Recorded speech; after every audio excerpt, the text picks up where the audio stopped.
नमस्कार दोस्तों, Mithilanchal express channel में आप सभी का एक बार फिर से बहुत बहुत स्वागत है। दरभंगा के सबसे बड़े अस्पताल आरबी मेमोरियल पर लगे गंभीर आरोप, इसके साथ ही अस्पताल की व्यवस्था पर भी लगाए गए गंभीर आरोप। आप इस वीडियो के अंत तक देखें और अपनी राय हमें कमेंट सेक्शन में जरूर दें कि इस बारे में आपकी क्या राय है।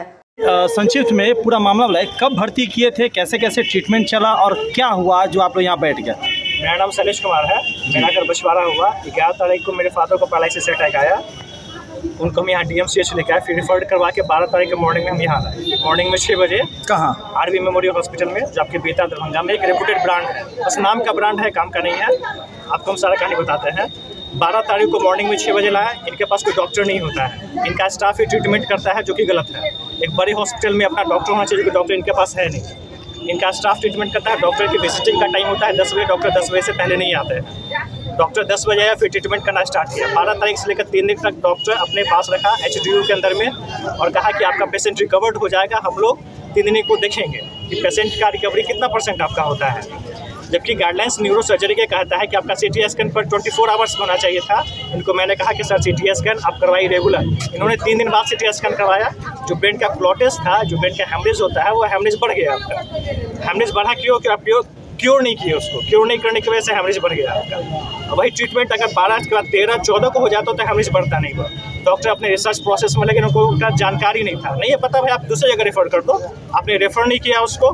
13, 14, 15 को शाम में इन्होंने कहा कि आपका पेशेंट अब सीरियस हो गया। आपका पेशेंट, जब इन्होंने CT स्कैन करने के बाद, उन्होंने 72 घंटे के बाद CT स्कैन किया, जो कि CT स्कैन करने का टाइम 24 घंटे का होता है। इसका मतलब ये पैसा बना रहे हैं, आपके पेशेंट के साथ पैसा बना रहे हैं। 72 घंटों के बाद इन्होंने CT स्कैन किया। CT स्कैन में कहता है आपके पेशेंट का कंडीशन क्रिटिकल है। क्रिटिकल कंडीशन होने के बाद इन्होंने कहा कि आपका पेशेंट का ऑपरेट करना पड़ेगा, ऑपरेशन करना पड़ेगा। मैंने कहा सर पेशेंट का चांसेस कितना है? ना 50-50 चांसेस है। ठीक है, न्यूरो सर्जन को बुलाइए आप। और न्यूरो सर्जन के बाद उनको हम 13 तारीख से बोल रहे हैं, इन्होंने न्यूरो सर्जन को बुलाया नहीं।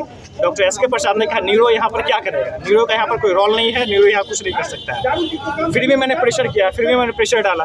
प्रेशर डालने के बाद भी इन्होंने 15 के शाम में इन्होंने डॉक्टरों को बुलाया, न्यूरो सर्जन को। जब न्यूरो सर्जन ने 15 के शाम में ऑपरेट किया, ऑपरेट करने के बाद कंडीशन क्रिटिकल बना रहा। 17 तारीख को पेशेंट को थोड़ा सा होश आया। होश आने के बाद हम लोग को लगा थोड़ा सा पेशेंट रिकवर हो जाएगा, फिर भी इन्होंने अंधेरे में रखा पेशेंट को। उसके बाद मेरा पेशेंट लगभग 10-12 दिन तक MICU में रहा। MICU में रहने के बाद इन्होंने कहा ठीक है, पेशेंट को आप ले जा सकते हैं MICU से, जो कि एक सीवियर इंटेंसिव केयर यूनिट होता है। वहाँ से पेशेंट को शिफ्ट करना बहुत टफ होता है। तो ये अपना पल्ला झाड़ रहे थे कि अब पेशेंट का जितना चूसना था हमने चूस लिया, इसको उठा के बाहर कर दो। मैंने कहा कि सर इनको पहले आप प्रीमियम वार्ड में स्टेबल कीजिए। स्टेबल करने के बाद जितना भी होगा हम लोग सब वहाँ पे केयर करेंगे। हम लोग के कहने के बाद तभी इन्होंने कहा ठीक है, प्रीमियम वार्ड में डालते हैं। प्रीमियम वार्ड में स्टेबिलिटी कम बना रहा है। उसके अकॉर्डिंगली हम लोग सीखने का कोशिश किए कि कितना हो सकता है पेशेंट रिकवर्ड होगा या नहीं होगा। प्रीमियम वार्ड में स्टेबिलिटी नहीं आया। डॉक्टर SK प्रसाद अपना रिसर्च थ्योसिस में लगे रहे कि नहीं पेशेंट रिकवर्ड होगा नहीं होगा। परसों हम लोग ले गए घर पे, और घर पे ले आने के लिए सबसे बात करके वेंटिलेशन वाला मशीन भी खरीद लिए, बेड भी ले लिए, ऑक्सीजन का सिलेंडर भी ले लिए, आपका नेबुलाइजिंग मशीन भी ले लिए और सक्शन मशीन भी ले लिए हम लोग। लेकिन परसों फिर कल रात में पेशेंट को सीरियस हो गया। सीरियस होने के बाद फिर भी अपने रिसर्च थ्योसिस में लगे रहे और पेशेंट अब बचेगा और सडनली कहते हैं आज मॉर्निंग में कि पेशेंट आपका सीरियस हो गया। मतलब गलत मेडिसिन चला, पेशेंट रिकवर्ड था, गलत मेडिसिन आप चलाए, उसके कारण पेशेंट मेरा कोलैप्स करेगा। पेशेंट मेरे फादर है त्रिपुरा, और वो खुद मेडिकल प्रैक्टिशनर थे। तो इस कंडीशन में पेशेंट का कोलैप्स होना कितना सही लगता है? इतना बड़ा ब्रांड हॉस्पिटल है, रात को आपके पास अगर कोई आता है एडमिट करवाने, इनके पास अपना डॉक्टर नहीं है। अपना डॉक्टर नहीं होने की वजह से यह ट्रीटमेंट अपने स्टाफ के थ्रू करवाते हैं, या छोटा जूनियर डॉक्टर होता है। इतना बड़ा ब्रांड है, दरभंगा का सबसे पुराना हॉस्पिटल है। लोग आपके पास फेथ लेके आते हैं, उस फेथ में आप गलत ट्रीटमेंट करते हैं तो खिलवाड़ है ना। या मैं शांतिपूर्ण ढंग से DM सर से पूछना चाहता हूँ, मुख्यमंत्री महोदय से पूछना चाहता हूँ कि इस तरह का जालसाजी धंधा कब तक चलेगा? अगर आपको नहीं समझ में आता है तो आप अपने धंधा को बंद करो, या कुछ ऐसे डॉक्टर को अपॉइंट करो जो एक्सपर्ट हो। जो इसको नहीं समझ में आ रहा है बाहर रेफर करो। फिल्म आई थी एक गब्बर, उसमें सब कुछ दिखाया गया था किस ढंग से इनका ट्रीटमेंट होता है। तो हमको लगता है उसी तरह के लोगों को इनकी ज़रूरत है और वही इनके साथ होना चाहिए। आपको नहीं समझ में आ रहा है मत करो।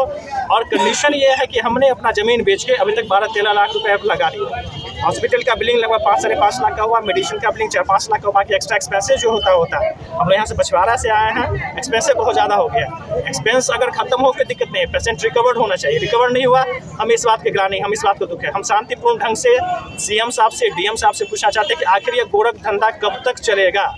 अगर यह चल रहा है तो इसको बंद किया जाए। एक प्रश्न का जवाब दीजिए, जब आप डीएमसीएच लेके आए पेशेंट को, यहाँ ट्रांसफ़र करा के मतलब रेफ़र किया गया, उसमें कुछ लिखा हुआ था जैसे सीटी स्कैन कराना या ब्रेन हेमरेज स्ट्रोक है? वहाँ पे हमने सीटी स्कैन करवाया था, वो सीटी स्कैन का रिपोर्ट हमने यहाँ सबमिट किया था। ओके। उसमें माइनर क्लॉटिंग था, लेफ्ट राइट साइड में थोड़ा सा क्लॉटेज था। ओके। हाँ, जबकि चाहते अगर डॉक्टर तो वो क्लॉटेज रुक सकता था। अच्छा, और यहाँ पे सीटी स्कैन यहाँ भर्ती होने के कितने दिन के बाद हुआ? 72 घंटे के बाद हुआ, जो कि गाइडलाइंस कहता है इंटरनेशनल सिस्टम का 24 घंटे के बाद या 20 घंटे के बाद सीएस पेशेंट का होना चाहिए। आपने डॉक्टर को बताया था कि सीटी स्कैन किए हैं, ब्रेन में दिख रहा है? हाँ, सब कुछ दिखाया था, रिपोर्ट भी इनको मैंने सबमिट किया था। उसके बाद भी डॉक्टर ने न्यूरो सर्जन को नहीं बुलाया? बराबर न्यूरो सर्जन को 4 दिन के बाद बुलाया। न्यूरो सर्जन को प्रेशर करने के बाद भी नहीं बुलाया। डॉक्टर ने थ्रेसिस